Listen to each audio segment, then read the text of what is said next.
Just letting you know, members, we're just going live on YouTube.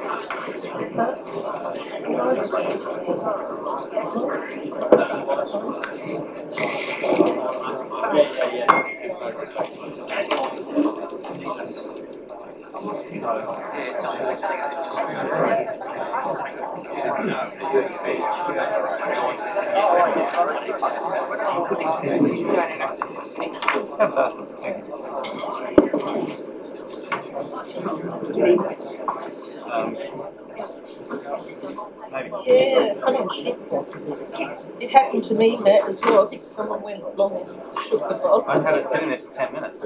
You might happen downstairs. You get the one I gave you. Thank you. Thanks, that little bit.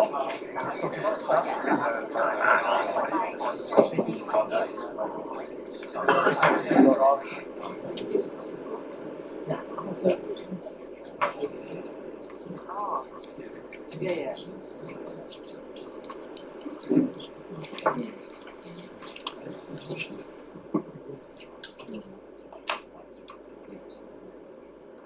Cover my whole face.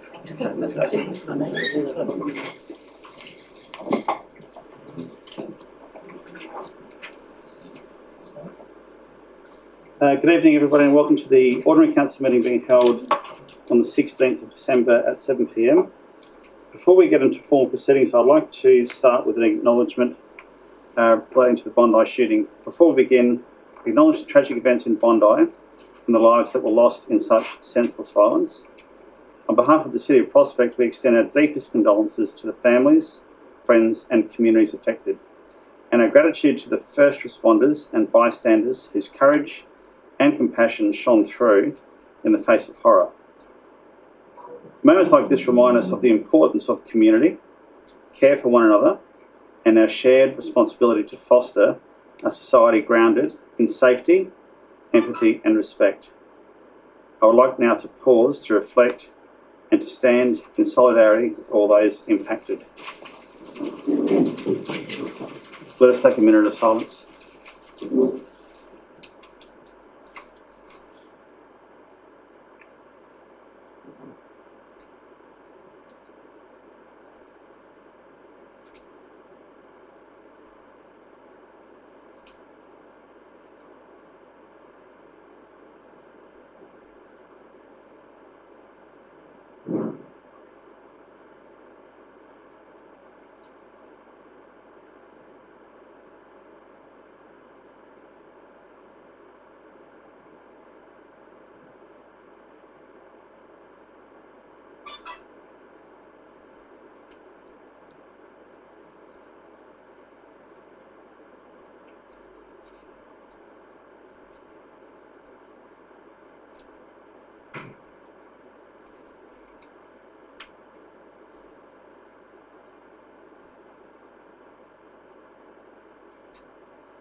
Thank you.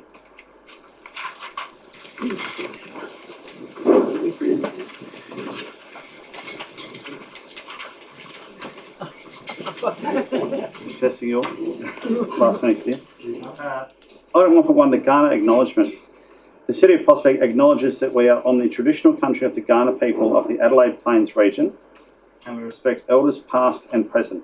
We recognise and respect their cultural heritage, beliefs and relationships with the land, and we acknowledge that they are of continuing importance to the Kaurna people living today. And now the Council Pledge. We seek wisdom and understanding as we face the duties of a united task, praying for the peace and prosperity of our city. Thank you. Just before we get into the agenda, I'd like to thank everyone for coming tonight and appreciate your interest in the matters on the agenda tonight. Just a reminder that you're here to observe and listen.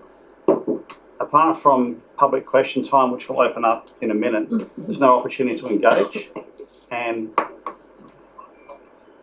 if people aren't compliant with the rules of the meeting procedures, then there are certain things that I have as the presiding officer at my disposal to deal with those things. I don't want to do that at all. I welcome you all here. I'm glad you've come along, but just please respect the meeting procedures. Item 2 on the agenda, on leave there are nil. On 3, apologies. We have an apology from Councillor Tweena Wynn. Item 4 on the agenda, indication of intention to declare a conflict of interest. Are there any elected members who intend to declare a conflict of interest? Councillor Backer. 13.2. You intend to take part in discussion? No. So you'll leave the procedures. Thank you.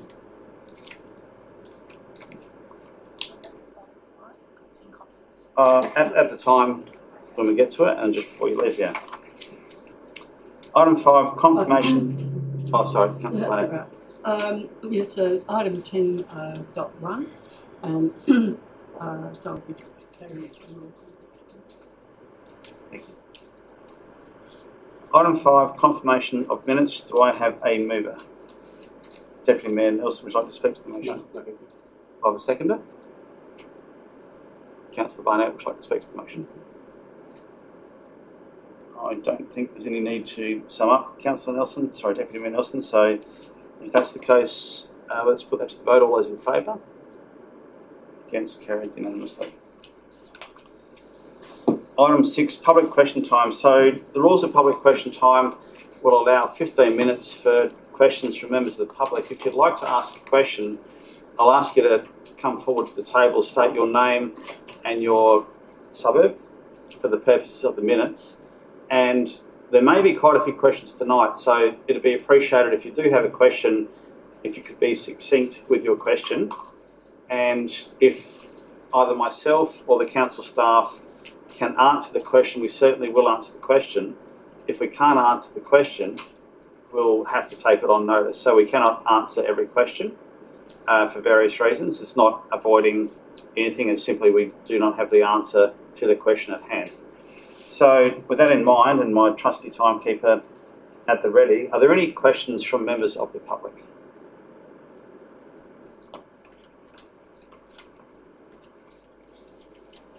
Thank you. Would you like to state your name and your suburb for the purpose of the minutes, please? Beth Dew, Kinter Avenue, Prospect. Just a question about traffic investigations.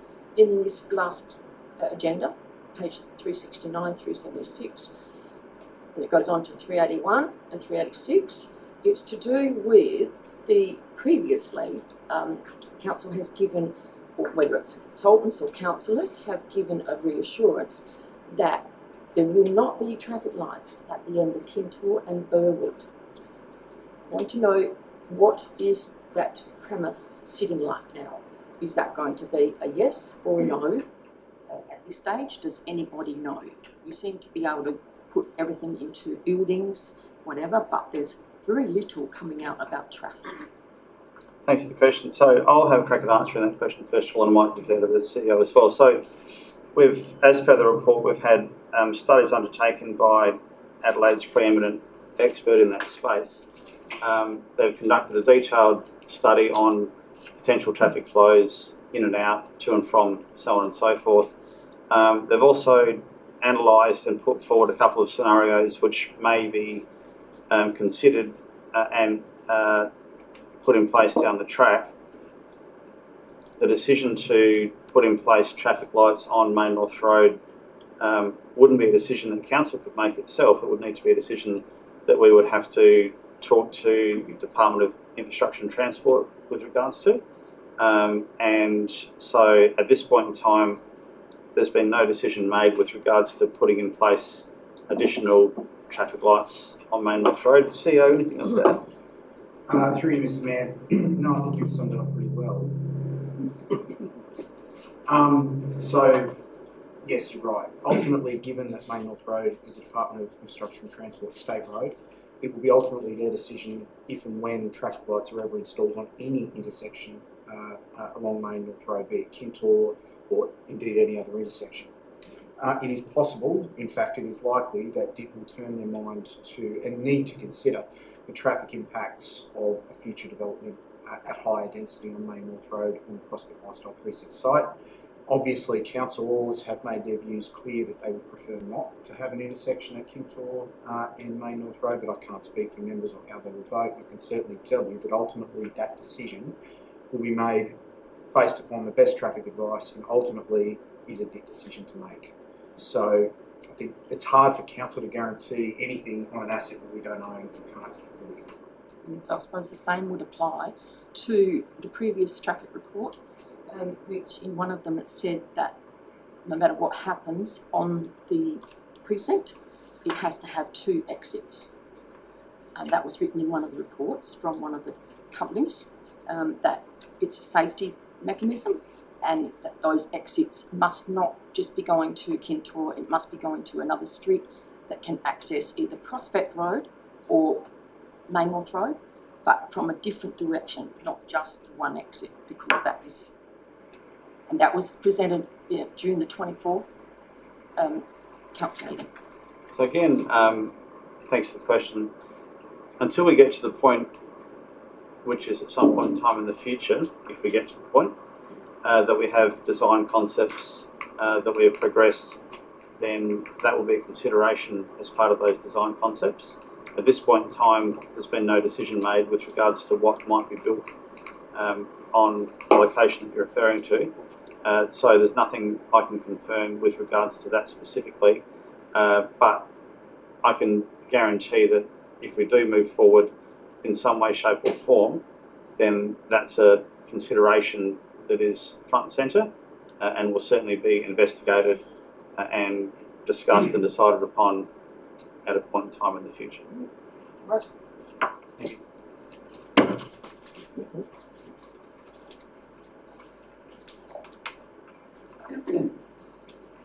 Hello. I think you probably know me, Will from Prospect. Curse. Sorry, I've just got to check on whether we've got an aggregated time thinking. Right, okay, over to you, Cool. Mr. Gibbs. All right. As you know, one of the main concerns for a lot of the local residents regarding the PLP is the height of the buildings and the amount of buildings that encroach into the oval space. And from back in June, we've been raising these concerns about these high buildings. And at the time, we were talking 8 stories. But we were told at the time, that's in the future, and it's a myth, hasn't been confirmed. But it's now pretty clear that the plan is to go up to 12 stories. Now, unfortunately, these details were only finally confirmed by the council after the phase 3 consultation on the land revocation. So my question is, how long has the council known that these are the potential heights they're aiming for in the PLP? And do you think that this fact that it wasn't available to residents for the consultation, do you think that should be taken into account, by the councillors and the team when making your decisions tonight on this land revocation? Thanks for the question. So I'll reiterate that no decision has been made. There have been concepts put forward, and as you would be aware, the recommendations tonight are specifically in 2 parts: land revocation and code amendment. So the land revocation is with regards to changing the use of public land, and then the code amendment is changing the height potentially. So the process is that this then needs to go to the relevant ministers, and in the case of code amendment, to further public consultation, which we've been very clear about. Public consultation round 4, which will happen in 2026. Yep.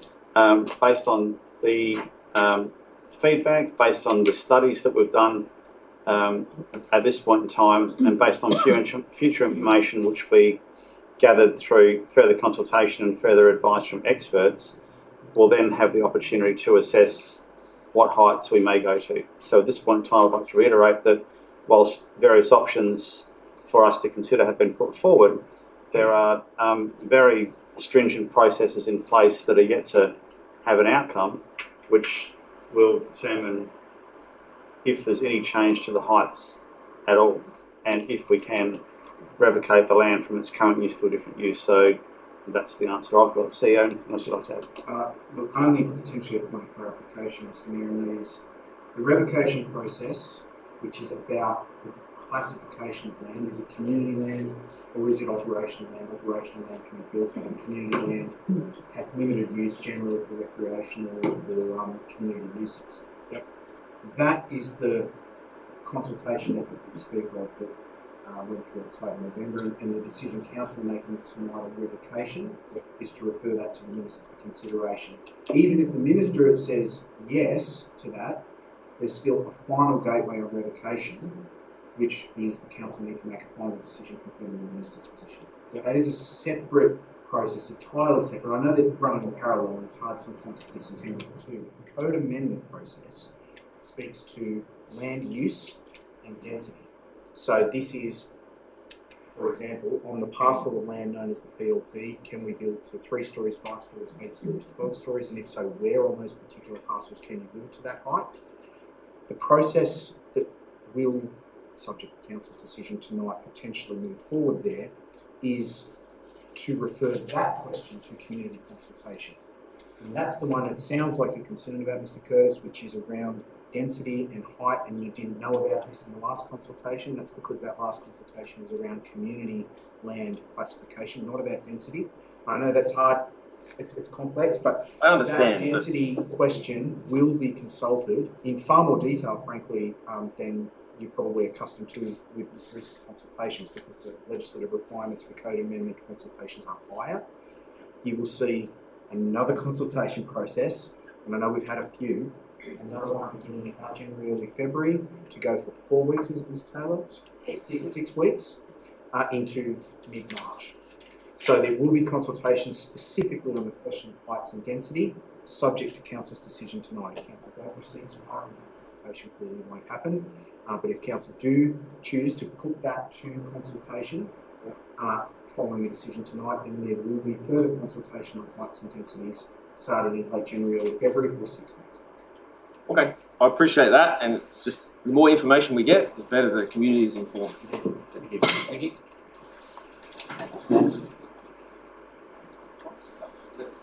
No, that's fine. Yeah. We'll take additional questions if we've got time at the end, but we'll go through. We'll try to make it very quickly. Yeah. Paul Spritz from Prospect. Thank you firstly to the council. You sent 1,000 pages of information in about 4 days. This is stage notice to read through it all. It's pretty hard to get through the full detail. I appreciate what you've set out because it's opened up a lot more information than what we had available before. As a result of that, it's opened up far more questions than what we had before. So I would say that 15 minutes is clearly not adequate. I'll just limit it to the consultation process where council has tried very, very hard to get a good response in. In the last bit, the bulk of the people said they don't want the land revocation done, and there was sufficient number of people responded for council to take notice that there is a majority of people who don't want you to go ahead with the land revocation. Now, we know that 1% return is more than acceptable because, Mr Mayor, you said that, and I think Councillor Stanley said 1% is more than enough to do it. But I'd like to get to the bit on cost. You said it was $60 million, which would be a 30% increase in rates over CPI, based on the 60 million. When you read through the costs, all the pages that are in here, the costs, well, the 60 million is only up until the end of this year. Sorry, Paul, you're almost out of time. Yeah, Make it's sure you get a chance okay. to It's ask. important. I'll get to it. Just want to make sure you, Well, if you don't interrupt me, I'll get it done, with respect. well, with respect, you've got a minute and a half to ask a question and for us to answer it. At this stage, the cost is going to be far, far, far greater than 60 million, which means the rates are going to be far, far greater increase than 30%. So I would like to know, have you done your business case? What do you expect worst case scenario for this to be? You must have done a business case by now. So my question is, what are your parameters for how high this will go? And the final one is, when will council start to pay attention to feedback and take it into account? Because documentation attached, you basically fobbed it off. Thanks for your questions. So there's 2 questions there. Yes. So the first one is about business case. Yes. So you'd know from having read the 176 pages, which we got at the same time as you did, by the way. Which was clearly insufficient for the poor elected members to do. Anyway, move on. Well, I mean, that's an opinion. Well, it's fact. Anyway, move on. I'm being polite. Sorry. I won't say it.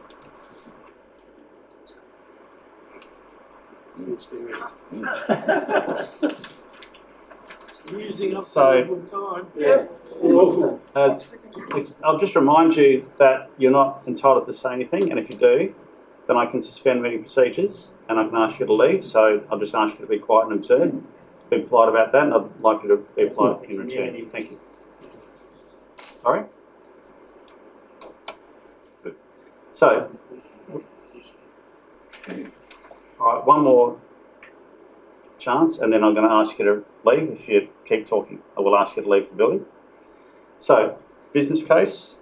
There's quite a bit of information in the report, which is a high-level business case which talks about potential costs of the work that has been identified by the community that's required to be done. And a key part of the process which will happen in 2026, should we move past this next stage, being the code amendment and the land revocation, is a prudential review. Now that's legislated, that we have to undertake a prudential review. We would undertake a prudential review even if it wasn't legislated. And the right time to do the prudential review is when all the information that we require in order for that to be an effective process is known. So without the land revocation being approved and without the consultation regarding code amendment and the code amendment being approved by the relevant minister, we don't have all the information we need in order to undertake the prudential review.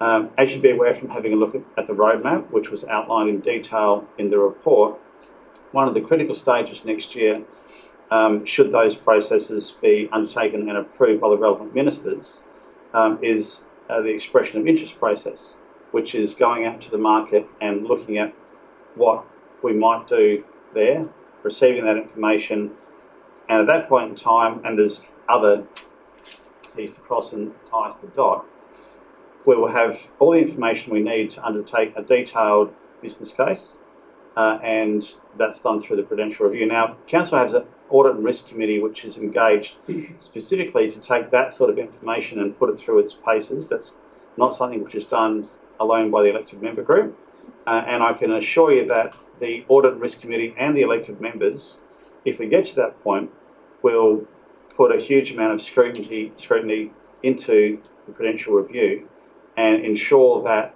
there is, if we do proceed, a sound business case to proceed. So that's in the future, but as you'd understand, Paul, in the report, there was quite a lot of information at a high level regarding what the estimates are for the work that needs to be done. There was also information regarding, and made public in a workshop recently, about what sort of revenue might be generated by various options with regards to height, scale and bulk from a building point of view. So that's all we have at the moment. A lot more work to be done, but a very stringent process regarding the prudential review. I will take your second question if you can just very briefly remind me again what it was. Oh, it was just that there's been... The question or a statement also? There was a question attached to it. There's been a lot of feedback. The last one said there is sufficient number of ratepayers saying we do not want to proceed with the land revocation, and a sufficient number of it. And I just want to know, when is Council actually going to take into account what the people want? Again, as detailed in the report, there was a great graphic fairly early on, which was an inverted triangle, which talked about engagement, and I thought that was a really good graphic, or change it all you like, that's fine. That was a great graphic which outlined the engagement that we've received from the community through the stage 3 consultation. That's putting aside stage 1 and stage 2, bearing in mind that the consultation process is part of the information that we gather. It's not the only thing that we make our decisions on. So if you look at that graphic, particularly the triangle, which I think explained it quite well, that suggested that the community was well engaged with the information. In fact, if I remember the number exactly, it was 583 people clicked on and downloaded information available from the engagement hub. So that's at least 583 people who chose to inform themselves with regards to the information provided. So then the numbers get bigger. There was a number which was 2,821 or thereabouts. The other number was up to 14,000 XXX people, as well as the fact that we letterboxed every single house in the city of Prospect. So we have listened to the community, and as I said, the community consultation is one of the inputs to the information that we take in and make our decisions on, but it's not the only one. We Thank don't you, have Bob. a question, sorry, so I can't respond.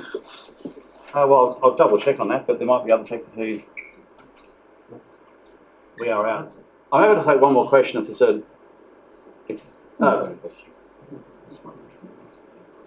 So I'm just going to take one more if that's okay. Yep. Sorry, Ian was behind you. He Oh, sorry, I didn't see. Sorry. stole his thunder. Oh, do you want to do it here? All right. Eric from Prospect.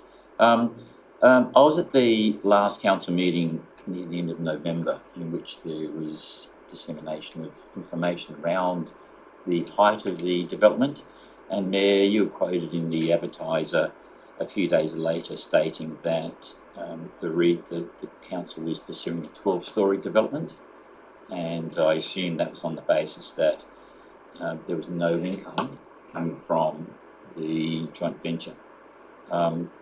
My question is, the 15 to 30% increase in rates as quoted by yourselves, does that also apply to the 8-storey development option? Thanks for the question. So I think it was a workshop where we made that information available, not a meeting, and there was 2 or 3 options put forward which showed a range of heights, ranging from 3 stories adjacent to Kintore up to potentially 8 and 12 centralised on Main North Road. And there was the concept of the yield that different options would give us, which would return a certain amount of revenue. There was also, as you pointed out, there was also different configurations of what the relationship, I suppose, with what might happen there looks like, and one of those was a joint venture and one of those was not a joint venture. And my view of that is that there's various risks and returns on different options, and the one that I felt fitted, again, no decisions have been made, but the one that looked most like what we should consider balanced risk and return quite well. Council is not in the position of being the developer at all, and therefore a joint venture operation looked like it would return the best amount of financial income that would help us achieve the outcomes we're looking for, bearing in mind that we've made it clear on a number of occasions, and also in the report it was detailed that the range of things that the community has said they want us to do totals X amount of dollars. And there are alternatives, and one of those alternatives is to consider rate increases, and the other alternative is to generate revenue through a joint venture arrangement. So they're the options that we've considered to this point in time. And as I've said a little bit earlier, the next stage is the progression of the land revocation side of things, consultation, stage 4 of consultation around code amendment, and then a decision around code amendment. And without either of those having been approved by the relevant ministers, at this point in time, what we've presented so far has been concepts, but what I'm glad about is the fact that we've engaged experts to help us thoroughly understand what that may look like. We're not experts around the table at all. We've got our opinions, as everybody else has their opinions, but the fact that we've sought expert advice starts to help us form a view of what options and alternatives we have moving forward. So once all the information is known, once we undertake a prudential review, once we do the expression of interest, then we'll be in more of a position to understand and make some decisions on what we may or may not do. So, yeah. Mr. Mayor, if I can just add a little bit to your answer, and also I think address some comments that Mr. Spritch made as well around the 15 to 30%. It's important, ladies and gentlemen, to bear in mind that that 15 to 30% number is what staff estimate would be the impact on rates to deliver the minimum amount of work Prospect Oval to fix the problems that are there, to address the major issues that are present in the Oval, without progressing PLP. In the absence of any development within the Prospect Lifestyle Precinct, $60 million worth of capital works out of a budget that we have an annual budget of $31 to $32 million, of which 90 to 95% is committed to business as usual exercises and permanent capital, just to keep the lights on, keep your roads functioning, keep your footpaths, trafficable, mow the grass, and do all the things we need to do, run this building and other facilities. Our operating budgets consume the vast majority of that $30 million a year, which leaves us with a couple of $1 million a year in free capital to spend.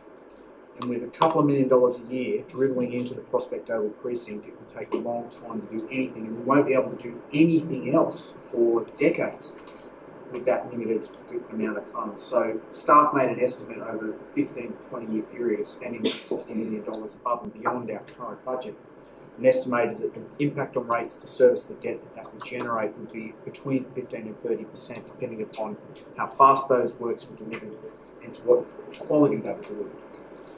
The whole concept behind the Prospect Lifestyle Precinct proposal is that council can leverage some development on land to pay for the $60 million, part or more than part, perhaps even the majority, depending upon the level of density council end up going with. So that 15 to 30% impact does not happen. It's to avoid that impact. That's the whole idea of doing this, and that's what this proposal is about. And I understand that some of you, maybe most of you, don't necessarily support density in Prospect Oval, but the whole idea here is balance between financial impact on ratepayers and the capacity of Prospect Oval potentially to support other forms of development. And I understand that's a democratic decision that's going to be made tonight, and all of you have an opinion. But I just wanted to add that 15 to 30% number is grounded in the world where the Prospect Lifestyle Precinct proposal does not proceed in any form. Can I make a request, Matt?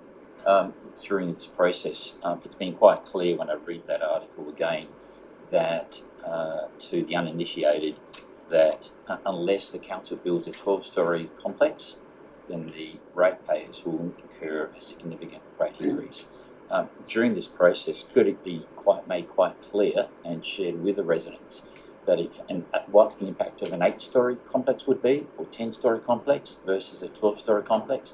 So you've obviously, as you said, Mr. CO, that you've 15 to 30% is off on the basis of new development income. So I think it would be prudent for us to understand what those various options and the impact would be on ratepayers. Thanks, Eric. So we did present a range of options at the workshop recently, which had us going to a certain level and a certain level, what yield 55, term. Also, I think it's important to note, and as per the information provided on that night at the workshop, that the option, which included going up to 12 stories, incorporates only around 10% of the total potential development going to 12 stories, and the rest of it going down to 3 stories adjacent. So there was never an option put forward in our working so far which sees a 12-storey building going up on the whole of the development site that we're looking at.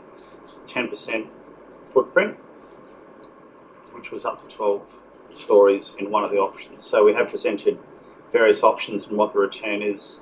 Bearing in mind we're responding to what the community has asked us to respond to, which is the driving force behind why we're doing this in the first place. It's for no other reason apart from that fact. So yeah, so if you can just have that transparency, that would be great. What I'll do is I'll have to check with the CEO to see what information we could make available and how we can package that up. Again, it has been made available publicly during a workshop. We chose to hold that workshop in public as opposed to confidential. But there are pros and cons of packaging something up. And obviously Campbelltown Council had something similar where they provided options, and the residents an understanding of the potential impact on rates. And it's not the same development, but I just think the transparency along that would be great, rather than the information that's been shared in the public, forum that 12 stories required, or else everyone's going to incur 15 to 30. So as part of one of the future stages, which will happen if we get to that point in 2026, will be far more detailed view. At the moment, we've looked at realistically options which show bulk, height and scale. If we get to the point where we get into the expressions of interest process, then we'll have actual options put to us by potential joint venture partners, which will go into far more detail around many aspects of it. At the moment, we've talked about open green space, we've talked about height, we've talked about overshadowing, we've talked about trees, we've talked about traffic, we've talked about parking, we've talked about design, and we've tried to present how we might address all the challenges that we're faced with. When we get to the next stage, we'll have real scenarios to consider, which through that process we'll be asked to respond to all of the concerns that have been raised by the community. And with that information, the community and the elected member group will be far better informed with regards to what we could consider. By that stage, we've come a long way, haven't we? Yeah, so Well, we've it's come almost along. We've been going for the best part of 2 years now, and I think we're getting to the tail end of it. But the most important work is still ahead of us. Yeah, so I think the transparency that the elected members of councils have already been exposed to, I think there needs to be some sharing of that transparency of data. So thank you. There will be, as the moment comes over. I just want to see, I know that we're well over time, but Ian, if you had a different question, I'd certainly like to invite you up to ask that question.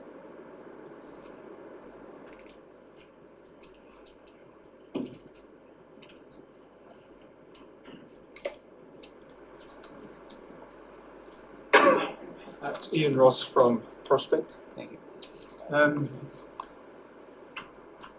know you voted on the revocation this evening, and I don't know which way it's going to go, but from all the conversations that council have spoken about and everything like that, I'm assuming that it will go through. So that's a majority. My question is, if it goes through as a majority of the council tonight, how come the majority of people at all the meetings did not want the multi-purpose stadium at the southern end of Prospect Oval, and it's still on the agenda? So tonight you vote, and democracy says majority rules. However, majority of people don't particularly want, of all the meetings I've been to and the people behind have been to, people don't actually want that multi-purpose stadium. And if that's the case, how come the majority doesn't work both ways? Thanks for the question. A couple of parts to my answer, and I'll invite the CEO to round out anything that I miss or get wrong, which could be the case. First of all, what we're voting on tonight is to push the land revocation decision to the relevant minister. So this is us moving it on from a process point of view. If it gets voted in favour of tonight, it goes to the Minister Sockarch, Minister for Local Government, and then it sits with him. So that's probably the first point I wanted to cover. Second point to cover is that the proposed multi-user recreational facility isn't sitting on land that we're looking to revocate. So it's a separate thing. And the third point I'd make also is that there is no decision that's been made with regards to the overall content of what we end up doing. There's some significant stages. The way I see it, what we've done over the last 18 months has been the preparation work, and we're now getting to the crux of it, and we're getting the detail in the next 6 months. And so what ultimately ends up happening, if anything, I assume something will happen, is still in the future. And the last thing I'd also like to just say again is that consultation process is part of the information that we receive in order to make our decision. It's not the only thing that we make our decision on as well, so it is an input. And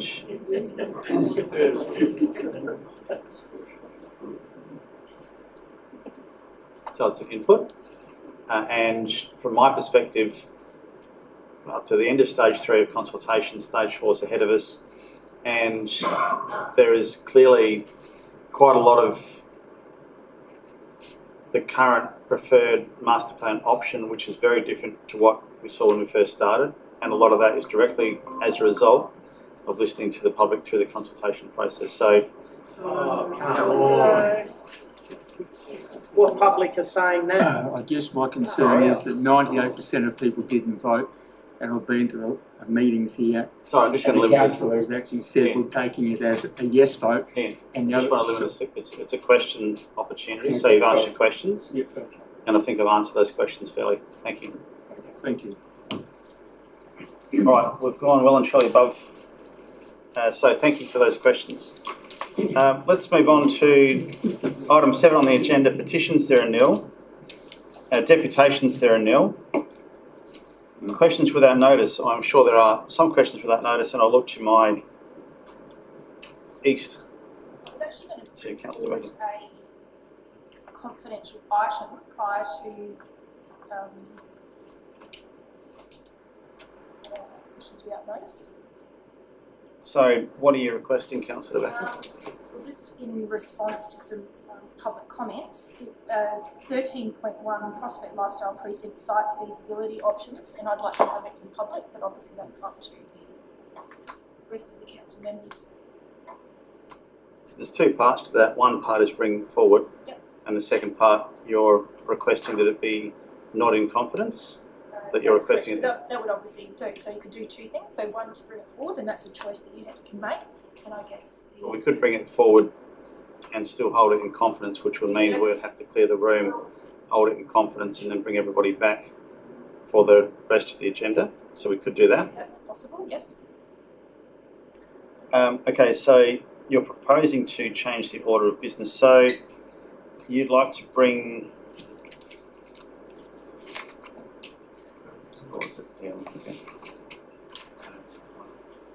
Just give me a quick second just to confirm.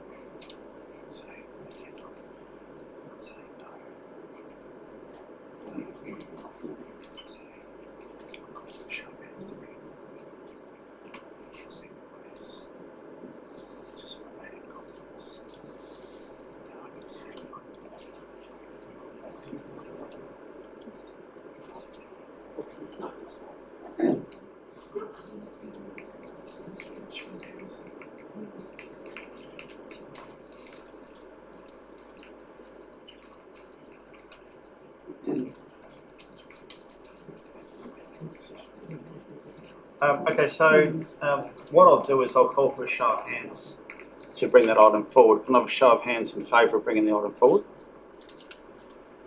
Against? Call a division on that. No.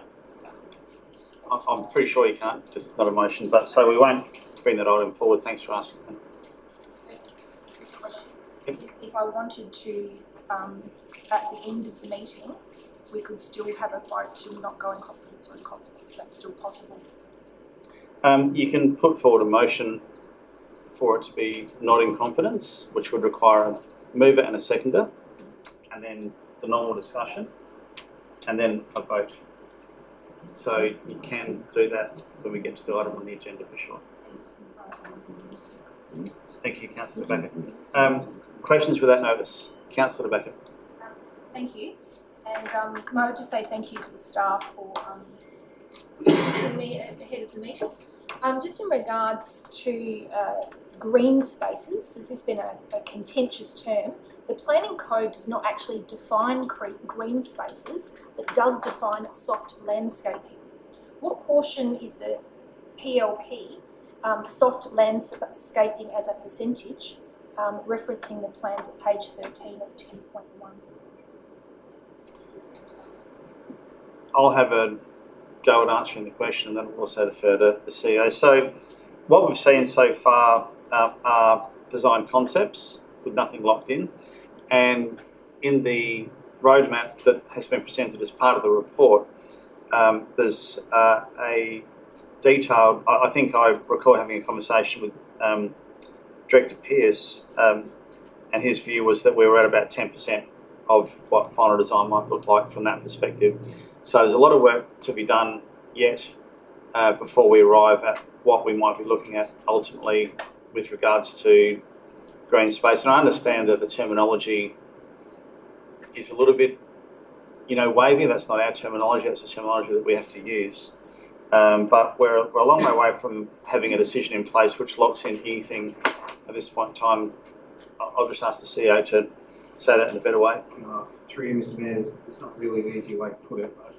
The answer is we don't know until we've gone through the detailed design precisely how much meets the definition that you've set forth in the code. So I think it's fair to say that detailed design will draw that out. A range of numbers were put forward based on different options with different definitions. Councillor, I'd have to take on notice precisely what those numbers were. I think some of that material is actually included in the report from Mr. Pearce.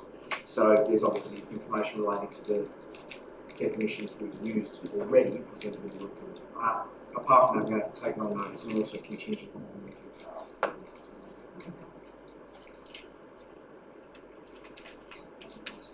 I'll clarify the question, so I'll take that as a no, you don't have the information. And the reason it's important, and we'll save it for debate, but it does point at green space as a tick.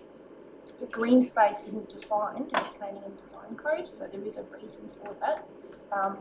The other question I did have is in regards to the Planning Code defines tree size, mature height minimum, mature spread minimum, soil around a tree within a development site. What is the proportion of mature height and mature spread defined soil planting zones, areas, compared to the before and after on the concept plans? I think my answer is the same. Without moving to the next stage and without having more clarity around what may or may not be built. We don't know, and I did actually ask the same question, well, a similar question to the Director via email last night, which you would have seen, looking at the trees which were outlined in the report, because there was a number of trees there that I was scratching my chin a little bit about. And the answer that I got, which I thought was a reasonable answer, is that until we get to the next stage, there are trees that are for consideration which may need to be removed, but without knowing what the built form may look like and without knowing what that might afford us from a landscaping and greening opportunity, I think it's impossible to give a specific and accurate answer to your question. If you're looking for a canopy change or a tree number change, I don't think that there's an answer to that at this point in time. So yeah. Two things to point out, Mr. Mayor. One is the Planning and Design Code defines planning processes that we haven't encountered yet. We're not at that DA stage. However, I will say that staff have, with consultant support, been able to turn their mind to this question. Mr. Pearce, Kirsten, are you able to maybe offer an answer? And if you don't mind stepping forward and speaking clearly, please. Maybe begin by introducing yourself. I might just come up, if that's all right. Please. So, through the chair, I'm Kirsten Follett. I'm a senior consultant with Holden Steyer. So, there's probably a couple of different aspects to that. One is regard to the soft landscaping. So, the Planning and Design Code, as the CEO has mentioned, relates to the development assessment aspect of it, where we've referred to green space, we've referred to in relation to the revocation, the proposed revocation. So soft landscaping is a Planning and Design Code term. It sits separately and becomes part of the development assessment process, which we're very far from being at this point in time. And it's very similar with the trees. So what we've done is we've engaged the consultant to survey the trees that are currently on what we refer to as the affected area or the PLP site. That gives guidance as to where those trees are, which trees may or may not be affected and which ones are legislated. So it provides further guidance to council to be able to look at that detailed design at the next stage and a development assessment stage for staff to be able to determine what's appropriate and what's not. Thank you, Kirsten.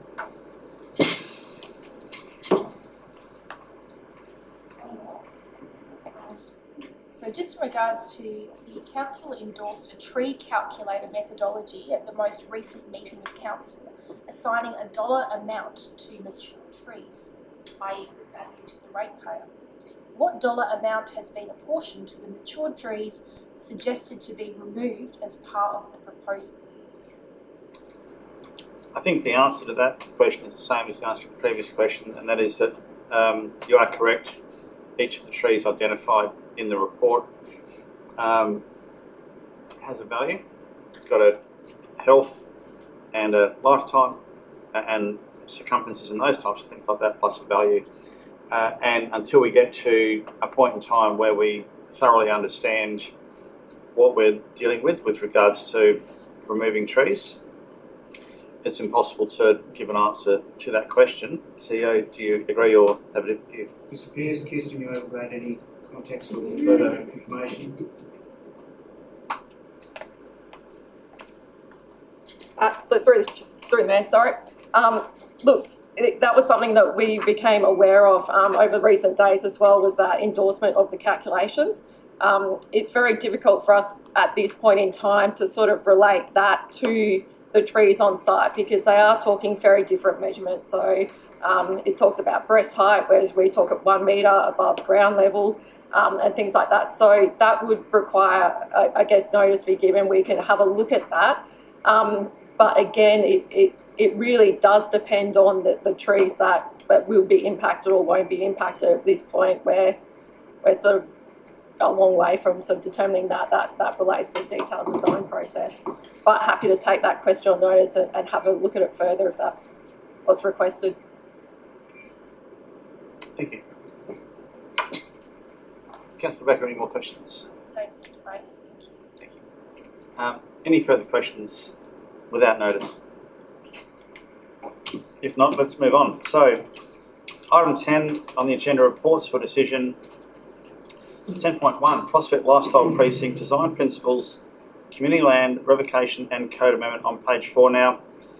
I'm sure we're all aware, but I just want to reiterate that what we're potentially deciding upon tonight are recommendations relating to code amendments and land revocation. They're not recommendations regarding height of the built form, density, green space, traffic, overshadowing, trees, any of those aspects. Not what we're deciding upon tonight. We're deciding upon a very formal legal and legislative process, and that's pretty much it. Just want to reiterate that. Do you have a question, Councillor Barnett? Are you declaring a conflict of interest? Yet? Yes, so I declare a general conflict of interest in item 10.1 for matters of transparency, as I'm a member of both Prospect RSL Sub-Branch and Prospect Local History Group, which occasionally undertakes activities at Prospect Air Raid Shelter. I am not an office holder of those two community groups, so I know as a council member I am not regarded as having a conflict of interest in a matter to be discussed at a meeting by reason of the Local Government Act. So I declare a general conflict of interest. I will stay in the room, take part in any debate and vote on it. Thank you, Councillor Barnett. So item 10.1, recommendations on page 4. Do I have a mover? Deputy Mayor Nelson would like to speak to the motion. Sure. I'm going to hold you strictly to your 5 minutes. 5 to 10? 5 minutes. 6 or 7. All right, thank you, Mayor. I do want to begin by acknowledging the concerns raised by many members of our community. We have listened very carefully at every step, from drop-in sessions to written submissions. I've sat in a number of living rooms and kitchens and discussing ideas and concerns, and I can assure you that your voices have been heard. This consultation was one of our most successful. As the Mayor raised previously, we had nearly 15,000 residents reached through various methods, and about 1,400 viewed the project on the Engagement Hub. All community feedback over the last 2.5 years has influenced our master planning and resulted in more open green space for the plan, a revitalised croquet club, minimal or no overshadowing based on the current plans, more community space, increased car parking, the list goes on. We've really focused on protecting the character and the heritage of Prospect. I also want to acknowledge that some residents feel strongly that land revocation should not proceed, and I do respect those views and appreciate the passion behind them. The area surrounding Prospect Oval and Memorial Gardens has endured 40 years of neglect, with minimal asset investment or upkeep during that time. 3 previous master plans in 2010, 2017 and 2020 all failed, resulting in stalled visions, limited upgrades and missed opportunities to revitalise this cherished community space. This is not a sudden or rushed proposal. It has been considered response to decades of inaction. I want to make clear this council didn't create the problem, but we are trying to fix it. Council made a deliberate and strategic decision in 2023 to purchase land along Main North Road, specifically to enable a commercial development that could fund the rejuvenation of this precinct without increasing rates. The objective was clear, to avoid increasing rates while still investing in essential community assets like the RSL Cricket Club, Croquet Club and the broader public realm improvements. It was and remains a responsible, forward-thinking plan to unlock value from underutilised land in order to support the precinct and wider community. Without action, this area will continue to deteriorate and rectification costs will continue to climb. We have a rare opportunity to revitalise it with a balanced, financially viable plan. Land revocation does not reduce the green space around the oval or the gardens. It in fact allows us to open more green space across the entire precinct. The current concept allows, I'm going to skip that part because I want to do it within my five minutes. Without revocation, the ability to deliver a quality outcome falls apart. As a small council, we simply cannot afford the funds that are long overdue and the urgent precinct upgrades to pay for them on our own. Recent financial modelling clearly shows that building only 5 stories results in a break-even outcome, meaning no ability to fund the precinct upgrades. Alternatively, if we sold the land today, council might make $3 or $4 million, which sounds promising, until you realise it will still leave us $55 million short of what's needed to deliver the community's vision. The reality is, doing nothing or doing less is still a decision that we need to make, and one that leaves our community no better off and our assets still deteriorating. This would likely result in higher rates, further delays, or reduced amenities, none of which are in the best interests of our residents. Without land revocation, we also risk losing control. A private developer could acquire the land and pursue 15, 18, 20-storey buildings, something like 88 O'Connell Street, without the ability to shape the outcomes of our own code amendment and design principles. That means no control over character, heritage, overshadowing, green space, and no obligation for the developer to reinvest in community infrastructure. With revocation, we unlock the ability to self-fund the revitalisation of the precinct through sensible development, maintaining control of the process through detailed design and public consultation. We owe it to the next generation to leave something better than what we've inherited, a revitalised precinct that celebrates health, wellbeing, sport, history and community. This is not just about building 5 or 8 or 12-storey buildings by the Oval. It's about creating a precinct with vibrant community use, open green space, intergenerational benefit, smart design, thank you, and long overdue investment. In choosing to support this land revocation, I do so not ignoring community concern, but to act in the long-term interest of our entire community, including our children and our grandchildren. Thank you. Thank you, Deputy Minister. Do I have a seconder, Councillor Barnett? Yes, thank you. And I'm not going to repeat what the previous speaker had. I would like to actually talk about community consultation, and I hope, Mr. Mayor, I can do it without any people being upset or upsetting us. Right, so all through the Prospect Lifestyle Precinct process to date, there has been a process of consultation to understand community perspectives, concerns and suggestions to help shape this proposal. Some people may have a misunderstanding about community consultation. Community consultation is fundamentally different from a vote or poll. The primary purpose of community consultation is to inform the decision-making process by gathering diverse views and feedback, not to determine the final outcome by majority rule. Council has been very clear that it is consulting the community, gathering ideas and opinions to solve a problem. To my mind, effective problem solving needs compromise, recognitions of concerns, and practical rather than ideological or perfect results. Good solutions come when people are committed to find a way forwards, even when they might have different views. I hope that we as a community can collaborate and reach consensus. The ultimate decision-making authority, which in this case is the local council, and in other parts of this, like tonight, has been, it will be passed to the state government. So the decision-making authority, whichever it is, retains its governance role and responsibility to weigh all considerations, including expert advice, legal requirements, and broader public interest.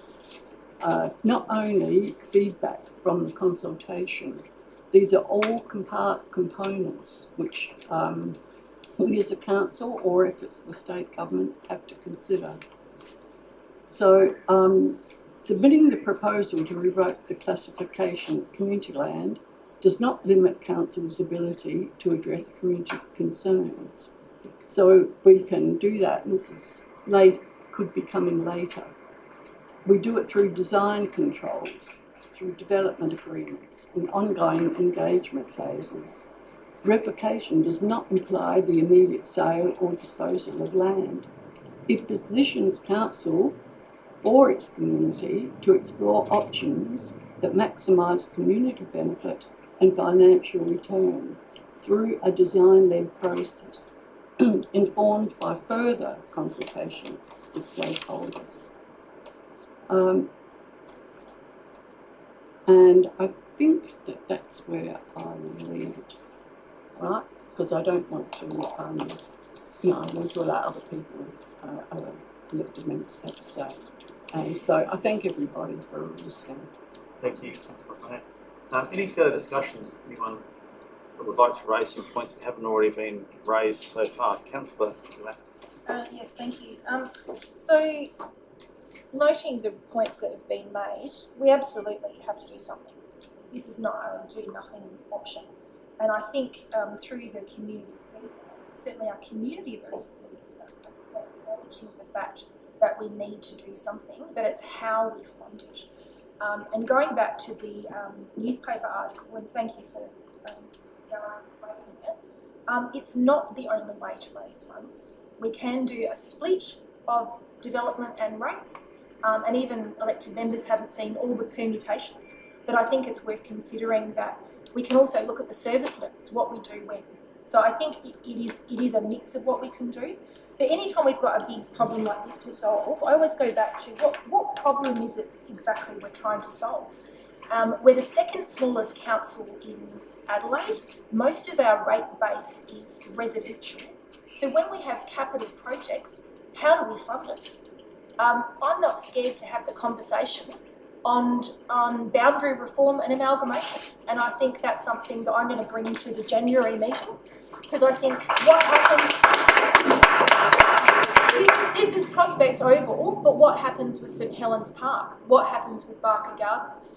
And I think there is concern with the state government's new strategic infill agenda, in that where we're looking at 12 stories here, is that a precedent we're setting for 12 stories everywhere? Now, we've only really consulted with, the people next to this project are alive to the fact, and they're very informed. So I think some of the comments about, neighbouring residents, I think it's actually the canary in the coal mine. I think people are concerned about the level of density that's being proposed. And we've heard things like minimum of 2 hours sunlight. Now, I'd like to see best practice, not minimum compliance. And I think if we can find that middle ground, I'm supportive of 4, 5, 6 stories, and that's me personally. I've also asked the CEO and the director for operational costs. There's been no operational costs. There's nothing presented in this report, because we know as a council, the cost for council is actually people. So we need to maintain assets. We need to run assets if there's community spaces up there. The other thing we haven't really done is looking at what's already been built. We've got a wellness precinct just about to be opened, which is the Aquatic Centre, which has community spaces. So where are we doubling up? So I'm not satisfied with the motion as proposed, and I'll be asking to take it in parts, and if we can vote for individual. Thank you. Thank you, Councillor. Any further discussion?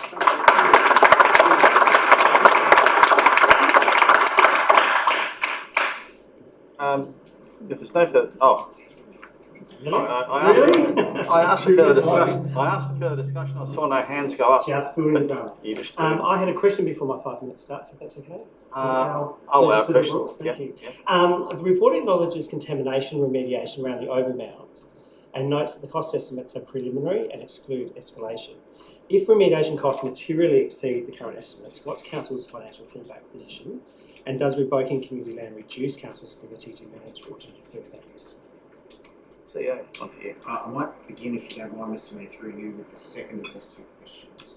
I don't believe revocation makes any difference to Council's capacity to manage remediation on site. Obviously, it comes down to two factors. One is legality and compliance, and the other is human health and community safety. In regards to whether it's community operation or council, we have an equal obligation. So likely to be similar. Escalation is a concern not only for remediation, but for all what's contained within Attachment 8 and more broadly across the precinct that we're looking to fund here. And of course, the challenge there will be how and when we prioritise and deliver certain elements of those works. The good news is the remediation amounts would need to be, as a priority, a very early deliverable as a bundle of works on site, because my assumption, and that is an assumption subject to Council's approval in terms of a process for commercialising any outcome, and there's multiple gateways we need to pass through to get to that point. Assuming we pass through all those gateways and we get to a point where we're approaching the development market for proposals, part of that will require us to deliver them a site that is fit for development, or indeed require them to generate that site as fit for development before they begin any significant on-site works. Mr Pearce, have I missed anything or made any errors in what I've just said? Thank you. I was also going to ask to take in part, so that's been done. Just a point on number 8. I think there was a typo in my version. I'm not sure if it's been fixed on the screen. It's now 0.9, notes the Minster for planning, so I just thought that might be fixed before we go to vote for it. So I want to be clear at the outset that my position tonight is not one in opposition to improvement, renewal or better facilities for Prospect. So I recognise the ambition of the PLP, and I also recognise the work that's gone into it. However, my opposition is to the timing, to the process and to the government risk that's inherent in what we're being asked to approve tonight. And there's also that little thing called community, or our community, that clearly don't want what is being proposed. So I have 4 points I want to talk about. The first is that the report before us confirms that a majority of respondents opposed to community land revocation and associated land management changes. That's not disputed in the papers. Yet on page 12, 14 and 29, the report repeatedly reframes its opposition as having conflated the revocation with redevelopment outcomes, or as being directed as the broader master plan rather than this decision. I want to put on record that this is an interpretive judgment, not a factual one. So it's entirely rational, I think, for residents to oppose a statutory pathway, which is what we're considering tonight, when they do not trust the destination that leads to. That's not misunderstanding, but I believe it's deliberate and informed objection. Point 2, the report suggests that no development outcomes are being predetermined. However, we know in Attachment 5, it explicitly enables building heights up to 12 levels or 43 metres within the precinct. Once these envelopes exist in the Planning and Design Code, consultation takes place inside a box that Council has already drawn. Developers won't seek to underdevelop to the code. It's more likely that they'll seek to maximise beyond what has been approved. It's also not credible to say that outcomes are not being shaped when height, massing, zoning and land status are all being fundamentally altered at the same time. My third point is that we've been told repeatedly that revocation is merely a statutory facilitation step. But community land revocation is permanent. It removes a layer of statutory protection that cannot be reinstated simply if future circumstances change. Once we vote, Council's leverage in any future negotiation with developers is altered, regardless of assurances about design principles or future agreements. So tonight's decision, I believe, materially changes the balance of power, and it does so before we have certainty on costs, partners or outcomes. And the fourth point I want to make is the report acknowledges approximately $60 million in indicative public realm costs. It also acknowledges that these figures are high level, they exclude escalation, we just had confirmation, and are based on preliminary investigations. So importantly, the prudential review, which is designed to test financial risk, long-term sustainability and value for money, isn't scheduled until May next year. In any other major project, including the construction of the building that we're in right now, Council would not complete the prudential review before taking irreversible statutory steps. Sorry, the Council would complete the prudential review before taking irreversible statutory steps, not after. Yeah. Spot on. This very group of elected members sitting around the table wouldn't purchase the land until we undertook a prudential review in June 2023. That was an $8 million risk, not a $60 million one. So proceeding tonight reverses that logic and I believe exposes Council to unnecessary risk. Perhaps the most concerning to me is that the loss of trust emerges as a dominant theme in our community feedback, and yet the recommended response is to proceed regardless. Everyone in this room knows that trust is not rebuilt by accelerating statutory change.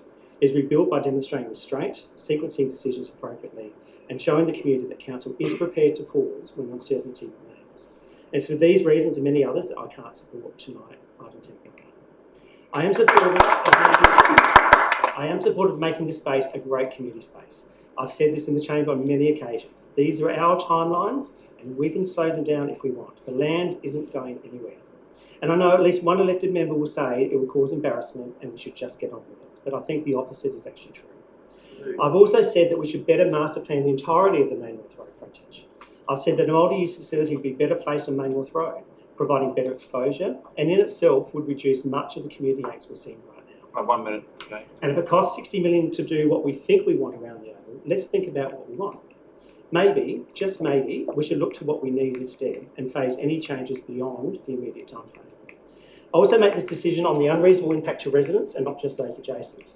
We already have spent a lot of time, effort and money on traffic-related issues, and despite us approving the ITP last month, we don't have final agreement on how to manage parking and traffic movements on the site. And we've heard what I would argue has been contradictory statements on the views from the higher stories that would apparently be a selling feature, yet somehow we'll have rules in place to ensure people's backyards don't become a peep show for those living on floors 3 to 12 or beyond.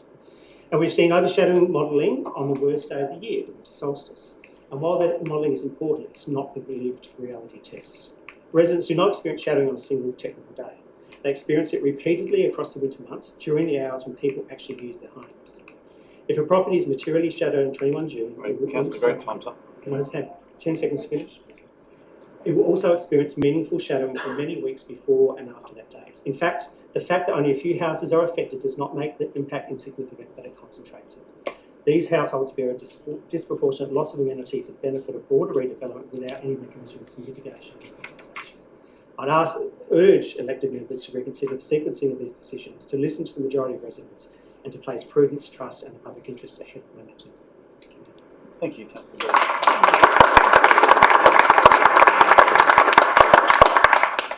Councillor Hart. Yeah, mine's not as long as the others. The PLP is one of the top 4 priorities of the City of Prospect Strategic Community Plan. I believe both Council and the community are in agreement that the precinct is in a desperate need for renewal. I also believe both the Council and the community strongly oppose funding this project with debt and the consequent steep rate rises it would incur. Hence why this once-in-a-lifetime opportunity to enable us to undertake this project without burdening ratepayers is so vital. I note the opposition to the revocation and code amendment public consultation was highly concentrated in the immediate vicinity of the PLP. I've heard your concerns, and particularly about traffic and parking, and endeavour to make these a high priority in my decision making going forward. I also have the needs of the wider community to consider, as well as ensuring assets are renewed when subpar, and that is the situation at the moment, as has been raised previously. There's multiple master plans gone, in the past, and we've done nothing because we've been unable to do anything without borrowing. I also have the needs, desperately need a sporting, recreational, and community facilities. These are not a vanity idea. The work and finding a way to fund this is our reality. The revocation and code amendment is fundamental to the delivery of the master plan in phase 2 of the roadmap, which is why I'll be supporting this motion. Thank you, Councillor.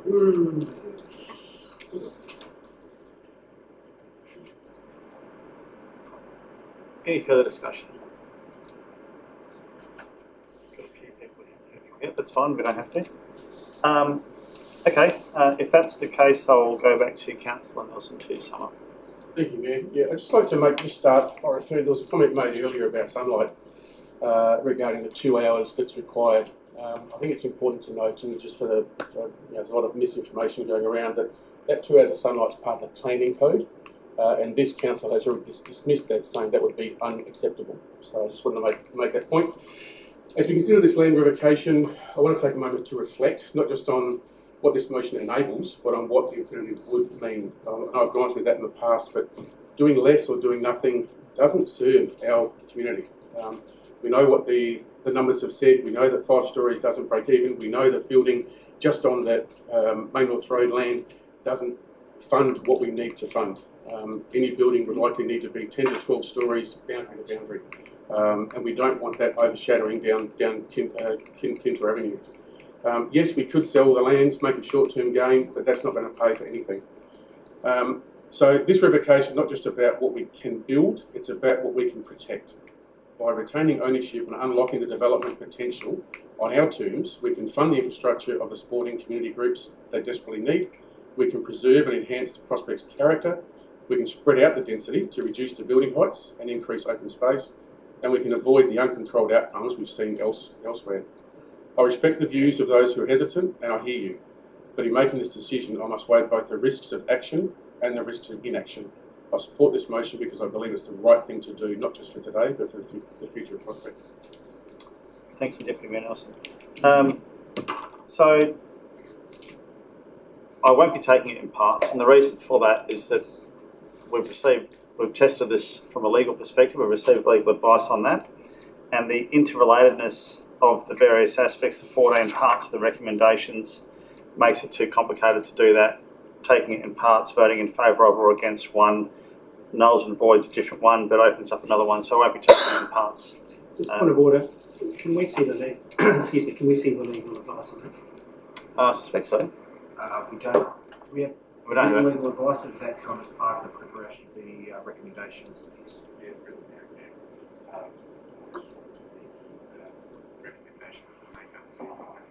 So through the Mayor, we asked our lawyers to review the recommendation and to make some corrections to it. There may be some suggestion in that email that it is as a package deal. My advice to you members, and we've had this problem before, is that in long, complex, interrelated recommendations like this, if you try to take it in parts, and members will recall a circumstance where this causes problems about 12 months ago, it can cause real issues. Mr Mayor, it is open to you to consider inviting a no vote from members, and if they are concerned and would like to instead move elements of the motion that are standalone as a foreshadowed motion, that would be much more comfortable for us as a staff body. If members are minded to consider components of it and wish to vote no, and then instead as a foreshadowed motion move elements of it, that would be far more comfortable from us, so that we can craft that separately to achieve what you presumably may want to achieve in voting yes to components and no to components. But that's a matter for you, Mr Mayor. So I'll rely on what I was told this morning and reiterate that I won't be taking it in parts.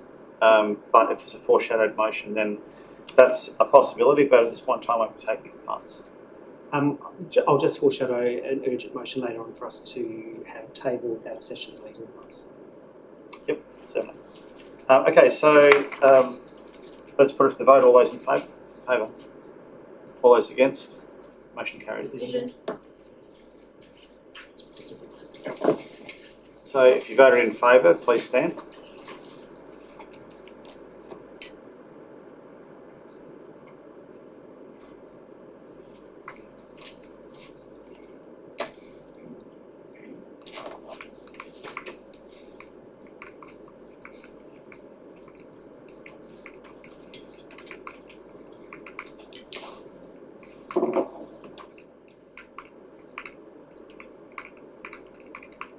Thank you.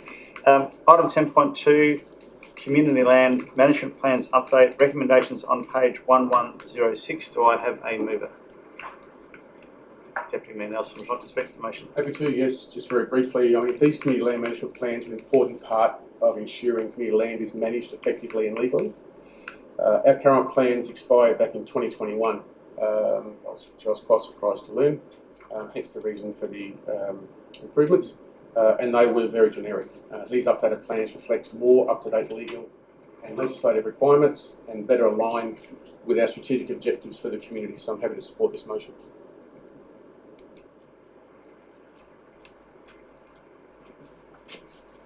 Thank you, Deputy Mayor. Do I have a seconder for the motion?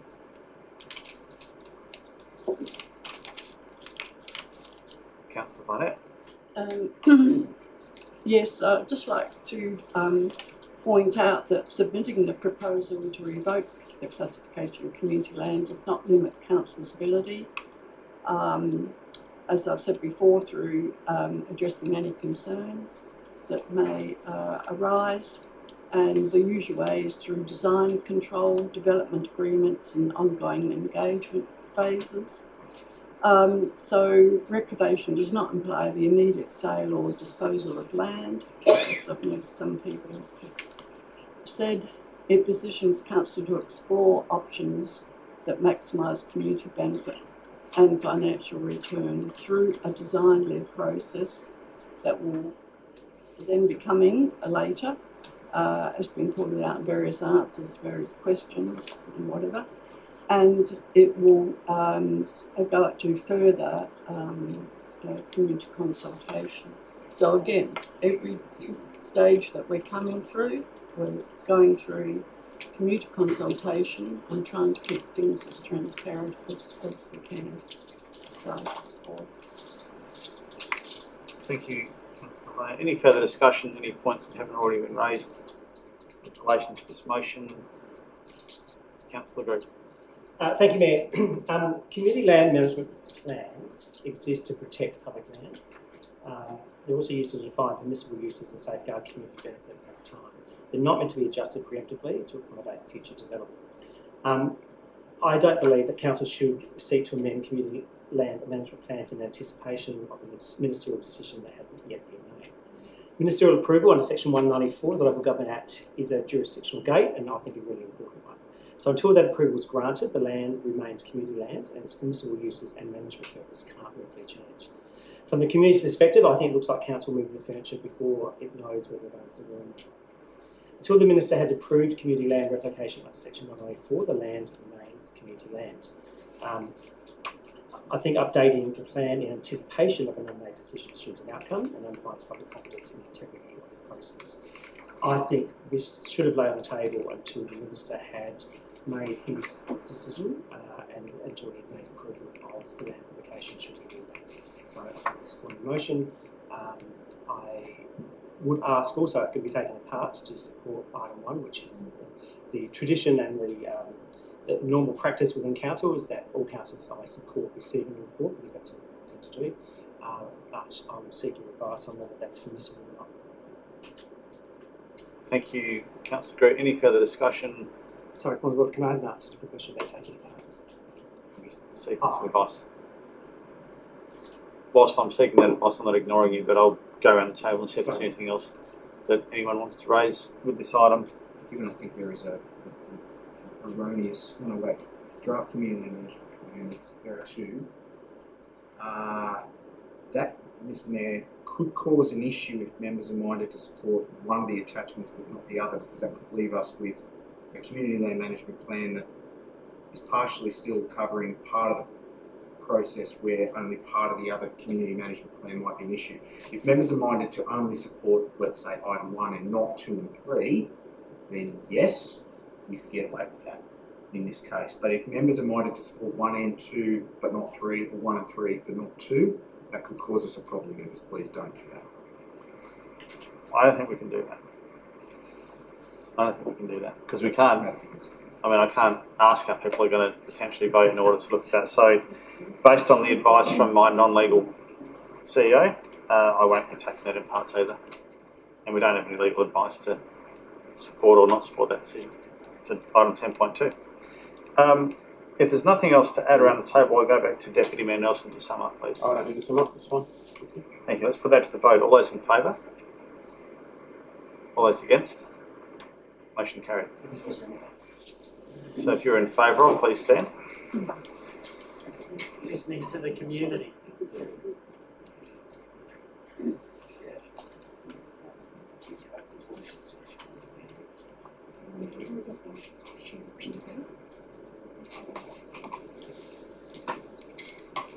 Thank you for that. Item 11. Yep, item 11. Reports for information can be taken on block. Given there's only one report for information, does anyone want to call out item 11.1? If not, we'll move and second, but no debate on that one. So, do I have a mover for item 11.1? Councillor Barnett, do I have a seconder for item 11.1? Deputy Mayor Nelson, all those in favour? All those against, carried unanimously. Item 12, general business. 12.1, council member reports and or briefings. Thank you, Deputy Mayor Nelson and Councillor De Backer, for your briefings. Item 12.2, motions on notice there are nil. 12.3, questions with notice there are nil. 12.4, urgent motions without notice. Are there any urgent motions without notice? Yes, Mayor, there's one which hasn't obviously made its way to Ben's email, so I'll read it out.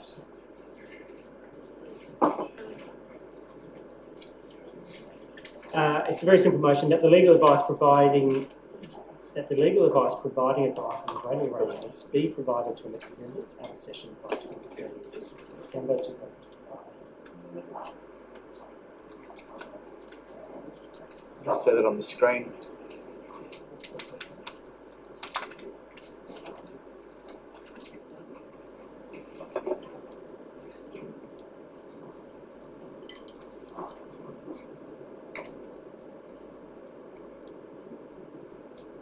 I might just amend that slightly on the voting arrangements for item 10.1.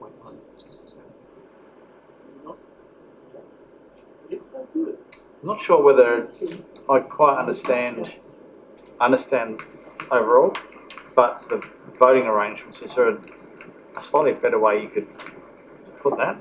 That's a little bit amorphous from my perspective. You can put that forward if you like. I just know that you're one for detail, Councillor Group. The agenda item. That the legal advice are not. What you were saying? I'm not taking in parts. Period. We'll be able to. Isn't the taking parts ultimately your decision anyway? Yeah, but I did state that we'd received legal advice on that on that basis. But if we hadn't, I wouldn't take it in parts anyway. But I did state that we'd received legal advice. If you hadn't said that, I couldn't put the motion forward. So look, that's what I was told this morning. So I'm happy to just give us 2 seconds, Councillor Backer. So I'm happy to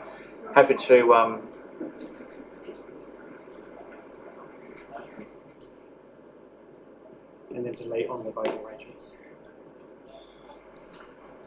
Satisfy the detail required, Mr. Mayor. 23rd December achievable, CEO? Hopefully. My director indicates that he's having a discussion on Thursday about another matter we've raised. Thank you. Yeah, okay, so I'll take that as moved. Do you have a question or are you looking to second? I'll second it and then I'll question it. Yep. To a question. So I'll second it and I thank you, Councillor Green, former Deputy Mayor, for bringing that. I asked to amend a motion and I was also told legal advice was the reason why I couldn't move it. I would suggest that if legal advice is given, that it's put in writing and detailed what it is, because I think the ability to either take things in parts or move amendments to motions is really important. And I think that needs to be recorded somewhere, and also all other elected members shedding on why. I'll have a go first of all. So thanks for the points, Councillor Backer. The amendment one, I agree that that's a process which is a meeting procedure that we need to abide by, as is the ability for the presiding member to decide whether to take a motion in parts or not. And I did specifically ask at a briefing this morning about the practicality regarding taking that motion in parts. And as you'd recall, I've always been amenable to taking motions in parts in every other circumstance, except for this one, where I think it's quite clear that the interrelatedness of the various elements of the motion would make that almost impossible, and that was confirmed by the fact that we've received legal advice to that point. CEO, anything you'd like to add to that? So I just want to correct you, Mr. Mayor, an assertion that we sought legal advice on this. I never told you that we sought legal advice on this council. My email reads... And on the amendment. You're talking about on the amendment, yeah. Legal advice on the amendment. My email reads as follows, with your permission, I'll read it. Hi Alison, we've considered your proposed amendments below and we regret that we would need to advise the Mayor not to accept it on the basis that it can't be enacted legally. The reason for this is that the Land Division makes it impossible to do this without rejecting the current revocation process and starting a separate process to achieve your goals. So, without going into detail on what your amendment was, my advice through governance to the Mayor, had your motion been moved, would have been, this is not something I can legally enact. That's not legal advice, very different to Councillor Groot's situation. That would have been my judgment to the Mayor. Obviously, it would have been open to the Mayor to consider that differently, but we had discussed that at the agenda review meeting. Agreed. Thank you for the clarification. Okay, so I'd have a seconder for that motion. Councillor Backer, seconder. Any discussion on this point? I think that's fairly succinct and hopefully easy to achieve the outcome we're looking for. Let's put that to the vote unless you see a need to sum up. All those in favour? Against?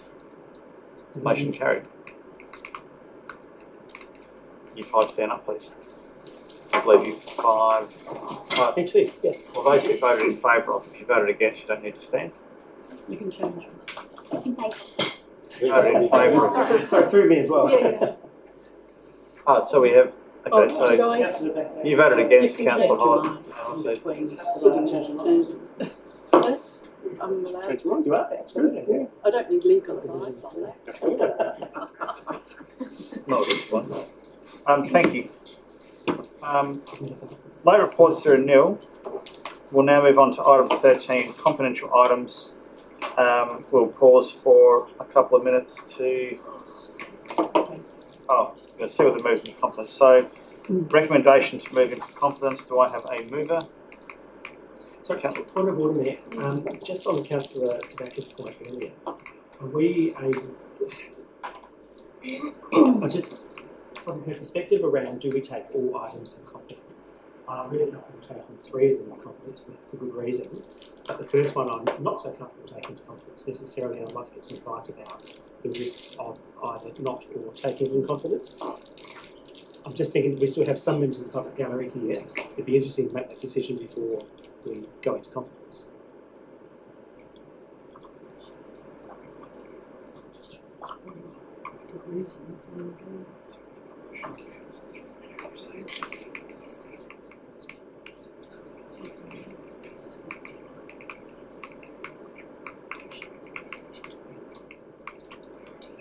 Oh, gotcha, yeah. So, thanks for your question. We did discuss this this morning and we didn't get any legal advice. I don't think I'm going to accept that because I believe that the item needs to be in confidence because the commercials,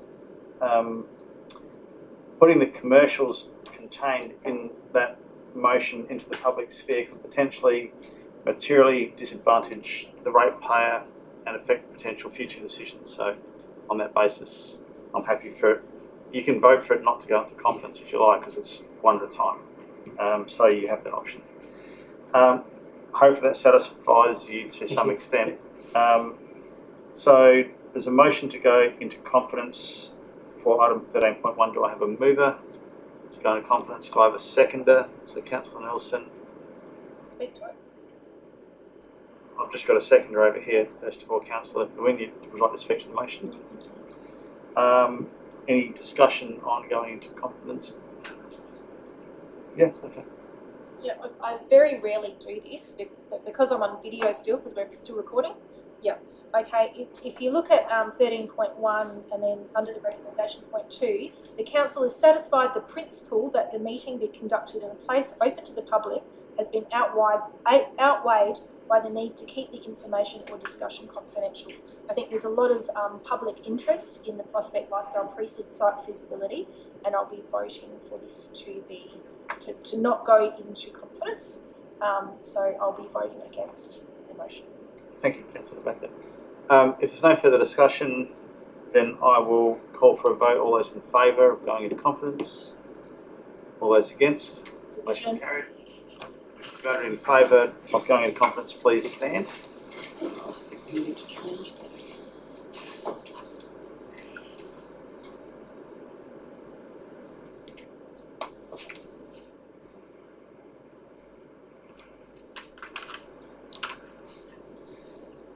Okay, we're now going into confidence. We're just going to pause for a couple of minutes. If anyone likes to get a refreshment.